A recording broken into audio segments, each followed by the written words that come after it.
Hello students, कैसे हो आप सब। आज हम वसंत पाठ्य पुस्तक का पाठ 5 अक्षरों का महत्व पढ़ने जा रहे हैं। इस पाठ के लेखक का नाम है गुणाकर मूल्य। बच्चों, इस पाठ में अक्षरों के महत्व के बारे में बताया गया है कि अक्षरों का क्या महत्व है। अक्षरों की खोज मनुष्य की सबसे बड़ी खोज है। अक्षरों की खोज करने के बाद ही मनुष्य अपने विचारों को लिखकर रखने लगा और एक पीढ़ी का ज्ञान दूसरी पीढ़ी को मिला। अक्षरों की खोज करने के बाद पिछले 6000 सालों में मानव जाति का तेजी से विकास हुआ। अक्षरों की कहानी। यह पुस्तक अक्षरों से बनी है। सारी पुस्तकें अक्षरों से बनी है। तरह तरह की पुस्तकें, तरह तरह के अक्षर। दुनिया में अब तक करोड़ों पुस्तकें छप चुकी हैं। हजारों पुस्तकें रोज़ छपती हैं। तरह तरह के अक्षरों में हजारों की तादाद क्या है, संख्या में रोज़ ही समाचार पत्र छपते रहते हैं। इन सब के मूल में है अक्षर। हम कल्पना भी नहीं कर सकते कि यदि आदमी अक्षरों को न जानता तो आज इस दुनिया का क्या हाल होता। कोई कह सकता है कि हम अक्षरों को अनादिकाल से जानते हैं। अनादिकाल जो सदा से चला आ रहा हो। अक्षरों का ज्ञान हमें किसी ईश्वर से मिला है।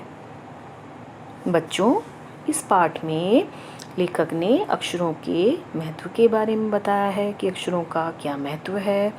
अक्षर नहीं होते तो हम एक दूसरे से कैसे बात कर पाते, कैसे पुस्तकें पढ़ पाते, क्योंकि सारी पुस्तकें अक्षरों से बनी है। कैसे समाचार पत्र पढ़ते, क्योंकि पढ़ने के लिए लिखना ज़रूरी है और लिखने के लिए अक्षरों की ज़रूरत होती है। फिर पुराने ज़माने के लोग तो यही समझते थे कि अक्षरों की खोज तो ईश्वर ने ही की है। पर आज हम जानते हैं कि अक्षरों की खोज किसी ईश्वर ने नहीं बल्कि स्वयं आदमी ने की है। हम तो यह भी जानते हैं कि किन किन अक्षरों की खोज किस देश में किस समय हुई। हम ये जानते हैं कि ईश्वर ने अक्षरों की खोज नहीं की है, बल्कि अक्षरों की जो खोज है वो तो मनुष्य ने ही की है। और आज विज्ञान यह भी पता लगाने में सक्षम है कि किन किन अक्षरों की खोज किस देश में किस समय हुई। हमारी यह धरती लगभग 5 अरब साल पुरानी है। 2-3 अरब साल तक इस धरती पर किसी प्रकार के जीव जंतु नहीं थे। फिर करोड़ों साल तक केवल जानवरों और वनस्पतियों का ही इस धरती पर राज्य रहा। आदमी ने इस धरती पर कोई 5 लाख साल पहले जन्म लिया और धीरे धीरे उसका विकास हुआ। तो धरती के बारे में बताया कि धरती लगभग 5 अरब साल पुरानी है और 2-3 अरब साल तक तो इस धरती पर किसी प्रकार के जीव जंतु भी नहीं थे और करोड़ों सालों तक केवल जानवरों और वनस्पतियों का ही इस धरती पर राज्य रहा। और आदमी ने इस धरती पर कोई 5 लाख साल पहले जन्म लिया और धीरे धीरे उसका विकास हुआ। कोई 10,000 साल पहले आदमी ने गांवों को बसाना शुरू किया। वो खेती करने लगा। वह पत्थरों के औजारों का इस्तेमाल करता था। फिर उसने तांबे और कांसे के भी औजार बनाए। धीरे धीरे उसने गांवों को बसाना शुरू किया, फिर खेती करना शुरू किया, फिर औजार बनाए और अपना विकास किया। तो प्रकृति में मानव का विकास किस प्रकार हुआ और मानव के विकास के साथ साथ कैसे उसने अपनी भाषा का विकास किया, ये बताया गया है। प्रागैतिहासिक मानव ने सबसे पहले चित्रों के जरिए अपने भाव व्यक्त किए, जैसे पशुओं, पक्षियों, आदमियों आदि के चित्र।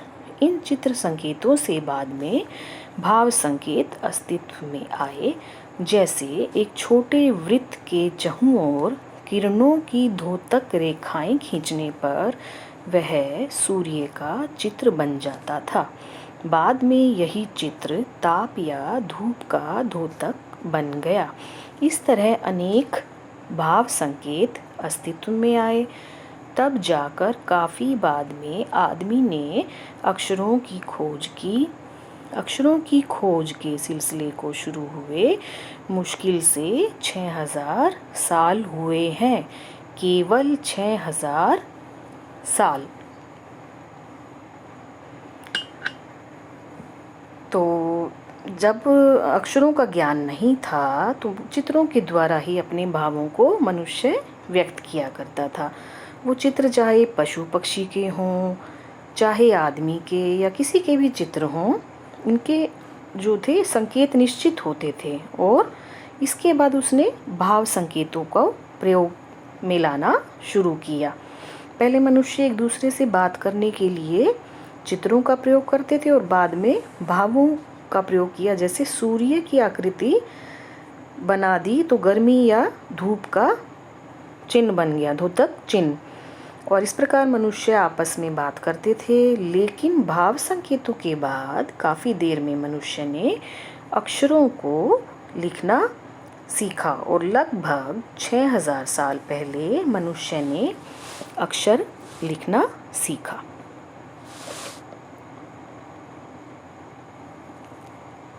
अक्षरों की खोज के साथ एक नए युग की शुरुआत हुई। आदमी अपने विचार और अपने हिसाब किताब को लिखकर रखने लगा। तब से मानव को सभ्य कहा जाने लगा।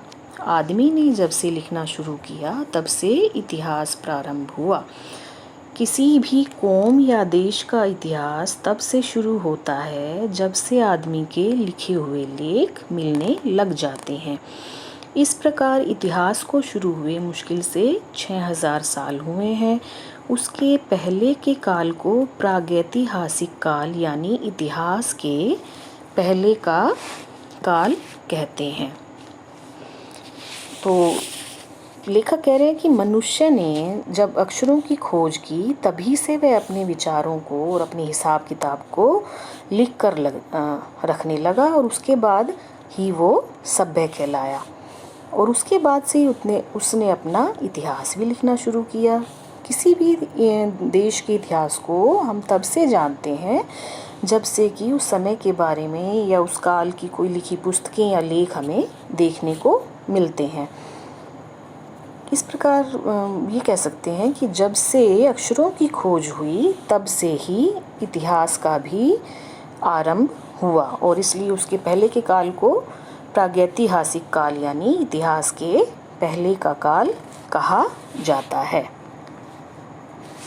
अतः हम देखते हैं कि यदि आदमी अक्षरों की खोज नहीं करता तो आज हम इतिहास को न जान पाते। हम यह न जान पाते कि पिछले कुछ हजार सालों में आदमी किस प्रकार रहता था, क्या क्या सोचता था, कौन कौन राजा हुए इत्यादि। अक्षरों की खोज मनुष्य की सबसे बड़ी खोज है। अक्षरों की खोज करने के बाद ही मनुष्य अपने विचारों को लिखकर रखने लगा। इस प्रकार एक पीढ़ी के ज्ञान का इस्तेमाल दूसरी पीढ़ी करने लगी। अक्षरों की खोज करने के बाद पिछले 6000 सालों में मानव जाति का तेजी से विकास हुआ। तो जब से अक्षरों की खोज हुई तभी से इतिहास का भी आरंभ हुआ और उसके पहले के काल को प्रागैतिहासिक काल कहा गया यानी इतिहास के पहले का काल। तो आप कह रहे हैं कि अगर अक्षरों की खोज ना होती तो ना हमारे पास हमारा इतिहास होता और ना हम भविष्य के लिए आगे बढ़ पाते, आगे हम प्रगति कर पाते, क्योंकि अक्षरों की खोज के बाद ही मनुष्य ने अपने विचारों को लिखना शुरू किया। और अगर अक्षर नहीं होते तो हम लिखते कैसे? जब लिखना शुरू किया मनुष्य ने तभी एक पीढ़ी के का ज्ञान जो है दूसरी पीढ़ी को मिला और मनुष्य का विकास हुआ। और अक्षरों की खोज करने के बाद ही पिछले 6000 सालों में मानव जाति का विकास हुआ। आशा करती हूँ आपको ये पाठ अच्छे से समझ आ गया होगा। धन्यवाद।